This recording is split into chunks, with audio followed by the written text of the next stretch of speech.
नमस्कार दोस्तों, मैं हूं एडवोकेट तुलसीराम सिंह। तो आप सभी लोगों का स्वागत है। आज इस वीडियो में हम जानेंगे अगर एटीएम से संबंधित अगर कोई फ्रॉड होता है तो उसके लिए रिस्पॉन्सिबल कौन होगा। क्या बैंक होगा या फिर जो एटीएम धारक है वो होगा। जानने के लिए वीडियो के लास्ट तक बने रहिएगा। इस वीडियो में हम जानेंगे कंज्यूमर कोर्ट के कुछ महत्वपूर्ण फैसले के बारे में डिस्कस भी करेंगे कि इसमें एक्चुअल में रिस्पॉन्सिबिलिटी किसकी होती है, कौन इसके लिए जिम्मेदार होता है। जो एटीएम या अकाउंट से रिलेटेड कोई अपराध होता है, कोई फ्रॉड होता है, कोई धोखाधड़ी होता है। इस चीज़ को जानने के लिए सबसे पहले आप लोगों को बताना चाहूँगा, एक केस है ललिया सिंह बनाम शाखा प्रबंधक भारतीय स्टेट बैंक, जो कि बहुत ही फेमस जजमेंट है उपभोक्ता कोर्ट का, यानी कि कंज्यूमर कोर्ट का एक बहुत ही बड़ा जजमेंट है जिसके बारे में हम डिस्कस करेंगे। तो दोस्तों वीडियो के लास्ट तक बने रहेगा। उसके साथ में आप लोगों से रिक्वेस्ट करूंगा कि आप लाइक मत कीजिए, सब्सक्राइब मत कीजिए, लेकिन यह वीडियो शेयर जरूर करना। ये वीडियो को देखने के बाद और बहुत सारे लोगों को फायदा मिल सकता है। तो वीडियो शुरू करते हैं। इसमें जो कार्ड धारक होता है वो दिल्ली का रहने वाला होता है और उसको एक दिन क्या होता है, मैसेज आता है उसके रजिस्टर्ड मोबाइल नंबर पर, और जिसमें लेन देन का कुछ मैसेज आता है। वो मैसेज ये होता है कि उसके अकाउंट से तकरीबन 1,84,587 रुपया डिडक्ट हो जाता है और लोकेशन से पता चलता है, विड्रॉ का जो लोकेशन मुंबई बताता है। जो कार्ड धारक होता है वो जाकर जो स्टेट बैंक का शाखा होता है वहाँ पे एक कंप्लेन करता है और साथ में पुलिस स्टेशन में, जो नज़दीकी पुलिस स्टेशन होता है वहाँ पे पुलिस स्टेशन में एक एफआईआर भी करवाता है। और एफआईआर की कॉपी, और चूँकि आप लोग को एक चीज़ और बताना चाहूँगा, एफआईआर की कॉपी के साथ साथ में जैसे कि अगर आपका कोई कार्ड से संबंधित कोई अपराध होता है, मतलब आपके साथ फ्रॉड होता है, तो आपके साथ आपको एक फॉर्म भरने के लिए शाखा बोलता है। ठीक है, एटीएम कार्ड फ्रॉड से रिलेटेड एक फॉर्म भरा जाएगा। उसमें आप एफआईआर के साथ में दोनों शाखा प्रबंधक को सबमिट कर देता है, यानी उस शाखा में, जो शाखा में उसका अकाउंट होता है वहाँ पे जमा कर देता है। उसके बाद होता क्या है, तकरीबन काफ़ी समय बीत जाता है और जो इसमें कार्ड धारक होता है इस स्टेट बैंक से हमेशा समय समय पर कांटेक्ट करता रहता है, लेकिन जब देखता है कि कुछ नहीं हो रहा है, कई बार कोशिश करता है उनसे मिलने के लिए कोशिश करता है, बट कोई उसमें इंक्वायरी, कोई जांच नहीं की जाती है स्टेट बैंक द्वारा। बाद में जो कार्ड धारक होता है वो स्टेट बैंक को लास्ट में परेशान होकर एक लीगल नोटिस भेजता है। लीगल नोटिस भेजने के बाद में लीगल नोटिस का भी कोई रिप्लाई नहीं आता, कोई जवाब नहीं आता है। उसके बाद में जो कार्ड धारक होता है उसके जो क्या कहते हैं, एक सबर नहीं होती है, जो सबर का बांध होता है वो टूट जाता है। लास्ट में कंज्यूमर कोर्ट में जो कार्ड धारक होता है कंज्यूमर कोर्ट में एक कंप्लेंट डालता है। जब कंज्यूमर कोर्ट में केस जाता है फिर तो स्टेट बैंक को, जो स्टेट बैंक भारतीय स्टेट बैंक होता है उसको भी जाना पड़ता है क्योंकि कोर्ट का ऑर्डर होता है। वहाँ जाने के बाद में देखिए जो भारतीय स्टेट बैंक होता है उसके तरफ से पेश एडवोकेट, जो उनके तरफ से लीगल अफसर पेश होते हैं, वो क्या दलीलें देते हैं।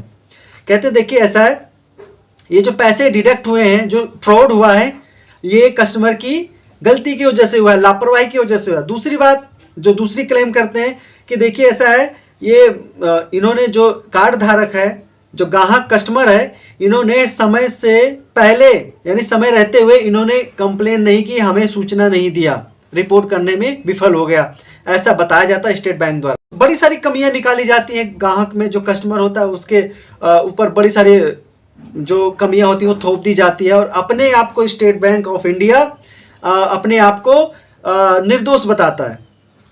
लेकिन जो वहाँ पे सबूत पेश किए जाते हैं, जैसे पुलिस कंप्लेन, उसके बाद जो फॉर्म भरा जाता है, जो एटीएम से फ्रॉड से संबंधित फॉर्म होता है वो भरा जाता है, और बहुत सारे से ऐसे डॉक्यूमेंट होते हैं जिसके आधार पर यह साबित होता है कि इसमें, और जो लीगल नोटिस दी जाती है इससे यही साबित होता है कि इसमें सरासर जो गलती है, जो लापरवाही, वो स्टेट बैंक ऑफ इंडिया की है, यानी कि एसबीआई की है। क्योंकि 3 जो वर्किंग डेज होता है उसके अंदर कंप्लेन किया जाता है, लेकिन फिर भी कोई एक्शन नहीं लिया जाता, कोई जांच नहीं किया जाता है। इसके बाद में जो कंज्यूमर कोर्ट होती है, ठीक है, इसमें स्टेट बैंक ऑफ इंडिया को, जो एसबीआई होता है, उसको दोषी पाती है। और उसी के साथ में माने कंज्यूमर कोर्ट द्वारा ये भी कहा जाता है कि देखिए ऐसा जो खास तौर पर जब एटीएम से संबंधित कोई फ्रॉड होता है या ऑनलाइन संबंधित जो फ्रॉड होता है उसमें कस्टमर का कोई भूमिका नहीं होती है, उसका जो दायित्व होता है ना बहुत सीमित हो जाता है। कंज्यूमर कोर्ट द्वारा कहा जाता है कि जो स्टेट बैंक ऑफ इंडिया ने काफ़ी ज़्यादा इसमें क्या नाम है लापरवाही किया है। आपने लापरवाही तो किया और साथ में जो आरबीआई द्वारा यानी भारतीय रिजर्व बैंक द्वारा कुछ गाइडलाइन बनाए गए आपने उसको भी फॉलो नहीं किया है। तो हर तरह से देखा जाता है तो यहाँ पे स्टेट बैंक ऑफ इंडिया की बहुत सारी कमी नज़र आती है, यानी एसबीआई की।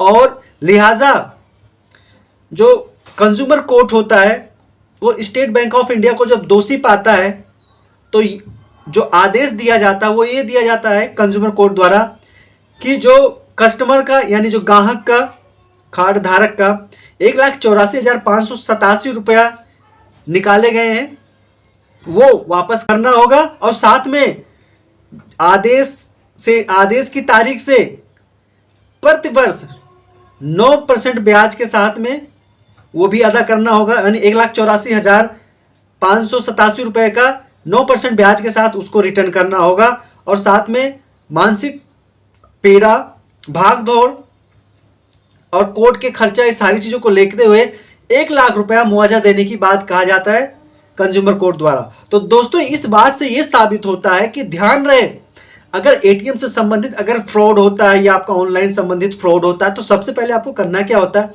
आप सबसे पहले अपने बैंक ब्रांच को सूचित करेंगे कि हमारे साथ ऐसा फ्रॉड हुआ है बिना लेट किए हुए।